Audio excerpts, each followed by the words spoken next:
Ito po yung property ng 5.1 hectares mahigit. Mahigit pong 5 hectares to. Ayan.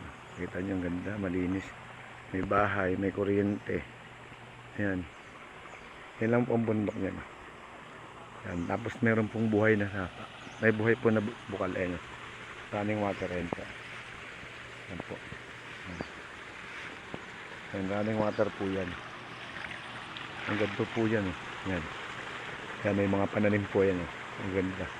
Malaking Indian Mingo. Ayan po yung release. Ayan po yung bakod.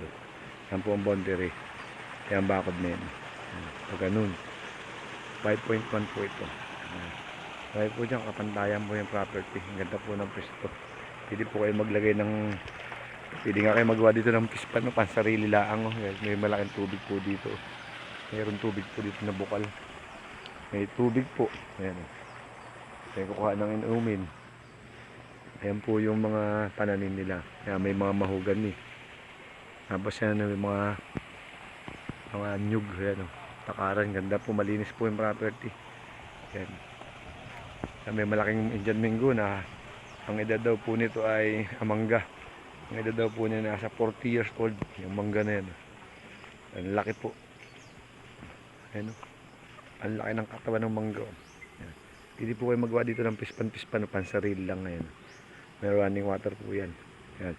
Ang ganda pa po yung property. Ayan. Tsaka ayan. Kung mag-aalaga lang din po ng hayop, ang ganda po dito. Malinis po. Ayan po yung barangay road. Dikit po sa barangay road yung property, yung bahay. Ayan po. May alaga po silang baboy, ilang peraso. Ayan. Malinis naman po ang property. Kaya hindi ka po lugi dito. Ayan po yung pwedeng ilagyan ng pispan-pispan na yan. Ayan. Kasi running water po yan.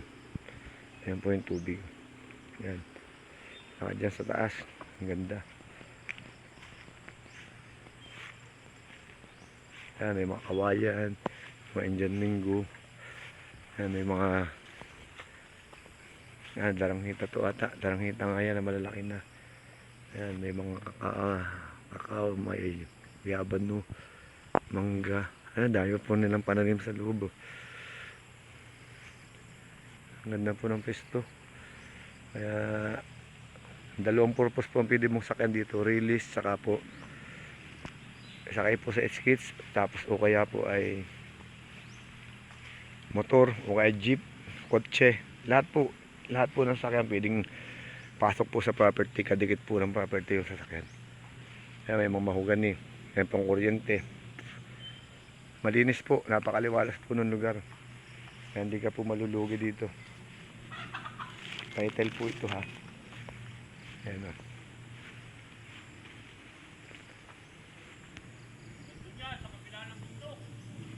Ganda pa daw po sa kabila ng bundok yung property.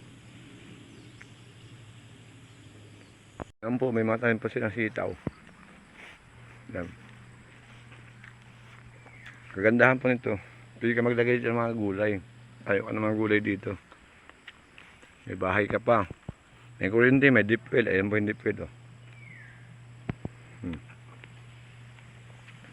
Ang ganda pa daw po sa kabila ng bundok na yan. May posto na yung kabila pa. Yung 5.1. Sapa ang pagitan doon. Sapa.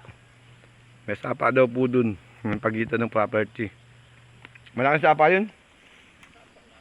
Maliit. Parang ganito lang din. No? Tayo naman ang baka. Pero may tubig. Tapos dito sa kabila, pa ganun din. Hindi ka maliligaw. Ano yan ay? Ganun lang o. Kwadrado lang. Yan po lahat. Nakikita nyo maganda yan. Pwede ka magtayo dito, magtanim dito ng rambutan. Kanila. Pwede magtayo ng rambutan ano? Bago yan mabili. Puno na. Rambutan, lansones. May ilang piraso pong kakao na tanim. Ayun. Kalamansi. May kalamansi din daw po dito. Tandaan nyo. Namatay na ang iba. 50 na lang yung kalamansi man no? Mga 50 piraso na daw pong kalamansi dito. Malalaking mangga. May 5. Malalaking mangga, 5 piraso. Ayan. Kaya matanda na yung mangga na yun. Laki na ng ano. Laks bubungan kayo. Yan po, nasa ano. Napaka maganda. Affordable ng pwesto. Yan po yung mga kawayan. No? Yan, gandun pa po doon property sa dulo. Doon. Title na po ito T-City. Ayan po yung ilog dyan sa baba. Yan. Tapos doon sa kabila po, ang pinaka-boundary doon, ilog din. Ilog din daw po ang boundary doon sa kabila. Na may malaking ilog doon sa baba. Ito po, ilog lang ito na maliit. Parang buka lang po yan. Pwede ka maglagay ng fish pan. Doon po sa dulo, ang boundary ay yung ilog. Yan. Pa-affordable naman ang mga banda. Ganda-ganda ng pwesto.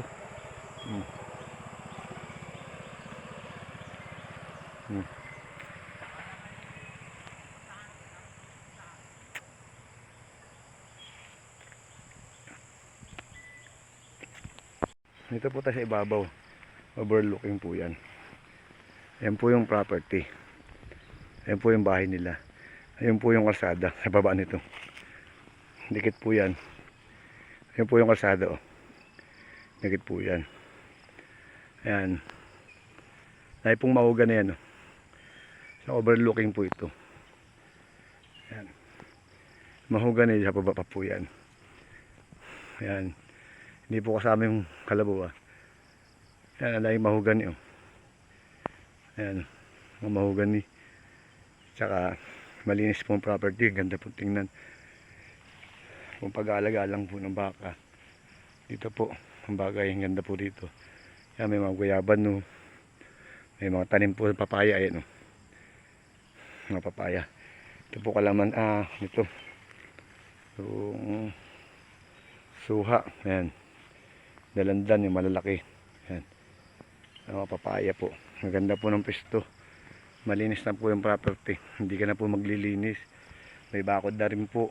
May mga hugani. Ang ganda pa po yan. Overlooking pa. Ang ganda ng pwesto. Ayan po yung kuryente, oh. Ayan po yung kalsada. Ayun po yung release. Siguro mula doon sa Kalawag around mga 25 minutes. 30 minutes from Kalawag bayan. Mga ganang takbuhan dito. Ang ganda, napakaganda pisto. Ayan po yung skits, oh. Dadaan po yung skits dyan. Kung gusto nyo po mabilis, sa skits tayo dadaan. Siguro mga 15 minutes lang yan. Ayan po yung skits, ayun. Andyan po sa baba niyan, yung kalsada naman. Ayan, daming mahogany talaga, dikit na dikit sa mahogany. Dikit, yung pinakang boundary yung mahogany.